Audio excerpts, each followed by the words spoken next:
వి gold trusted gold buyers. మీరు తాకట్టు పెట్టిన బంగారాన్ని విడిపించి ఈ రోజు ఉన్న మార్కెట్ ధరకు కొనబడును.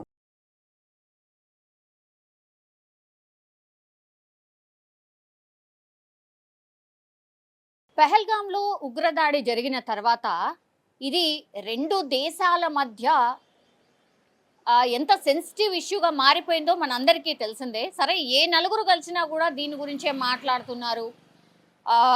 మన ఇండియన్స్ అయితే ఒక రకంగా యుద్ధమే కోరుతున్నారు. యుద్ధం జరగాల్సిందే, వాళ్ళకు బుద్ధి చెప్పాల్సిందే అని మన వాళ్ళైతే అదే మాట్లాడుతున్నారు. అట్లాగే చేయాల్సిందే అని కూడా ప్రతి భారతీయుడు కోరుతున్నాడు. అట్లాగే అందరి భారతీయుల రక్తం మరిగిపోతోంది అంటూ కూడా ప్రధాని నరేంద్ర మోడీ ఈ మధ్యకాలంలో ఎప్పుడు మాట్లాడినా అదే చెప్తున్న పరిస్థితి.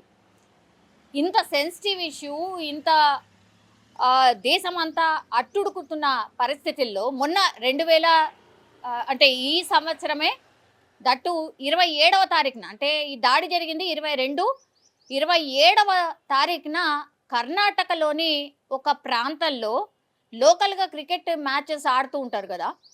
లోకల్ క్రికెట్ మ్యాచెస్ ఆడుతున్నటువంటి సందర్భంలో ఒకతను అందులో నుంచి పాకిస్తాన్ జిందాబాద్ అన్నట్ట.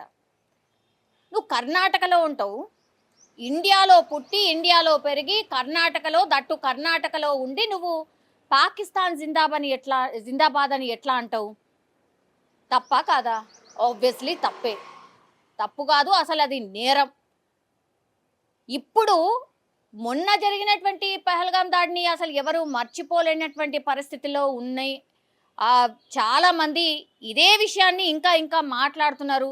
అసలు ఎక్కడ చూసినా ఈ వార్తనే, ఏం జరుగుతుంది దేశంలో, ఏం జరుగుతుంది అని సర్చ్ చేస్తున్నటువంటి టైంలో నువ్వు రెచ్చగొట్టేలాగా నీకు ఎంత కోపం వచ్చినా ఇంకేది అయినా సరే నువ్వు కర్ణాటక వాసివు కదా, పాకిస్తాన్ జిందాబాద్ అని ఎట్లా అంటావు?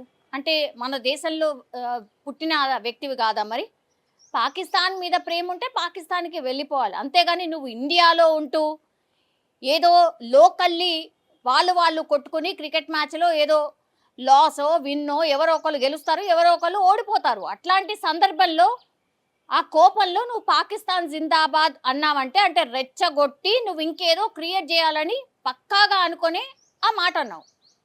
దానికి సంబంధించి రియాక్షన్ ఎట్లుంటుంది?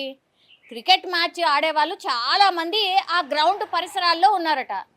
అప్పుడు ఏమైపోయింది అని అంటే తలా ఒక దెబ్బ వేసేసరికి ఈ వ్యక్తి ఎవరైతే ఉన్నారో ఒక్కడైపోయిండు. పదుల సంఖ్యలో ఎట్లుంటారు క్రికెట్ ఆడే యంగ్ పిల్లలు, ఒక్కొక్కరు ఒక్కొక్క దెబ్బ వేసేసరికి స్పాట్లోనే చనిపోయిండు.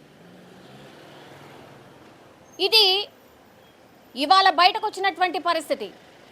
అంటే సెన్సిటివిటీ ఉన్నటువంటి ఈ టైంలో నువ్వు అట్లాంటి మాట మాట్లాడడం తప్పు. సరే, ఇప్పుడు ఆ మనిషి లేడు, చనిపోయాడు, బట్ అది ఎంత రాంగ్ అది.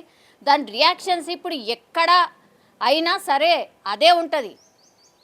ఎందుకంటే అంత కోపంతో ఉన్నాం మనం అందరం కూడా. ఇండియాలో పుట్టి ఇండియాలో పెరిగి నువ్వు పాకిస్తాన్ జిందాబాద్ అంటే మరి ఈ రియాక్షనే వస్తుంది ఎక్కడైనా సరే.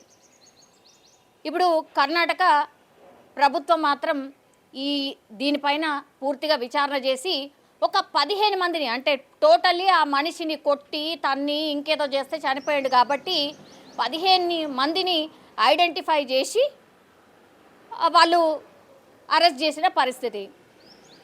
ఇప్పుడు కర్ణాటక ప్రభుత్వం కూడా కేసులు నమోదు చేసి విచారణ చేస్తుంది. సెన్సిటివ్ ఇష్యూ కాబట్టి చాలా అంటే గోప్యంగా అనుకోండి, లోపల ఏం జరుగుతుందో మనకు తెలియదు, బట్ ఈ కేసు విచారణ జరుగుతుంది అని మాత్రమే చెప్తున్నారు. 15 మందిని అయితే అరెస్ట్ చేసిండు. ప్రత్యక్ష సాక్షులు కూడా అదే చెప్పారు. రెచ్చగొట్టేలాగా ఆయన కావాలనే ఆ నినాదం చేసిండు. ఆ నినాదం చేయాల్సిన అవసరం ఏముండే? Cricket match just win or lose, అంత దానికే ఒక 2 గ్యాంగులుగా విడిపోయి కొట్టుకోవడం ఏంటి? మరి కొట్టుకుంటున్నటువంటి సందర్భంలో ఇంకా రెచ్చగొట్టేలాగా ఆ మాట అనకపోయి ఉంటే ఇప్పుడు అతని ప్రాణాలు దక్కేవి. ఇప్పుడు ఆయన ప్రాణాలు పోవడానికి ఒకే ఒక రీజన్, అదేంటి అని అంటే పాకిస్తాన్ జిందాబాద్ అనడం, అది భారతదేశ గడ్డపైన. సో ఇప్పుడైతే దీని మీద ఇదైతే ఈ కేసు పూర్తిగా సెన్సేషనల్గా మారింది. ఈ వార్త కూడా ట్రెండింగ్గా మారిపోయిన పరిస్థితి. ఎందుకంటే అసలు ఏం జరిగింది, మరి అట్లెట్లా చంపినరు అని ఎవరు మాట్లాడట్లేదు. బికాస్ మరి ఇక్కడ పుట్టి ఆ మాట అనడం ఎంతవరకు కరెక్ట్? ఆబ్వియస్లీ ఎవరైనా సరే కరెక్టే చేశారు అన్న అభిప్రాయమే వ్యక్తం చేస్తున్న సిచ్యువేషన్ అయితే కనిపిస్తోంది. ఇప్పుడైతే కర్ణాటక సర్కార్ ఇంకో చోట ఇట్లాంటి సిచ్యువేషన్ రాకుండా మాత్రం జాగ్రత్తలు తీసుకుంటుంది. అక్కడ ఉన్నటువంటి వాళ్ళకు కూడా క్లియర్ కట్గా చెప్తోంది, మీరు ఇట్లాంటి రెచ్చగొట్టే వ్యాఖ్యలు దయచేసి చేయొద్దు అనేటువంటి ఇన్స్ట్రక్షన్స్ అయితే అందరికీ ఇస్తున్న పరిస్థితి. నిజంగా ప్రస్తుతం ఉన్నటువంటి సమాజం దేనికి ప్రయారిటీ ఇస్తుంది? ఆర్థిక సంబంధాల చుట్టూ మాత్రమే తిరుగుతోంది. మళ్ళీ ఎన్నికలంగానే చాలా విరక్తి కలుగుతాను. మంచి అనిపిస్తుంది కదా, లేడీస్ కూడా ఛాలెంజింగ్ జాబ్స్ చేసినప్పుడు చాలా బాగుంటుంది. ట్రాఫిక్ అసిస్టెంట్స్ గా నియమించిన ట్రాన్స్జెండర్స్ అందరితో సాల్యూట్ చేయించుకుంటున్నారు. ఫుడ్ డెలివరీ ఇవ్వటానికి వెళ్ళినటువంటి డెలివరీ బాయ్ అనిల్ పై కళ్ళ ముందు